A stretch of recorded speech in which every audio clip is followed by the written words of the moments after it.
Una, have a self-meditation. So kailangan i-examine po natin unang-una yung ating mga sarili. Kagaya ng sinabi ng Apostol Santiago, pag tayo ay haharap sa salamin, so ganun po yung mga nababasa ng salita ng Diyos para tayong humaharap sa salamin.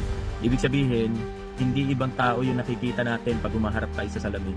So kapag tayo humarap sa salamin, ang nakikita natin hindi kapitbahay. Amen. Hindi kung sino ang nakikita natin sa salamin, kundi tayo mismo. Kaya napakahalaga na suriin natin yung ating mga sarili. Sabi nga ng Biblia, bago mo pansinin yung puwing ng iyong kapatid, pansinin po muna natin yung sa atin. Baka mas matindi yung puwing nasa ating mga mata. Amen po ba?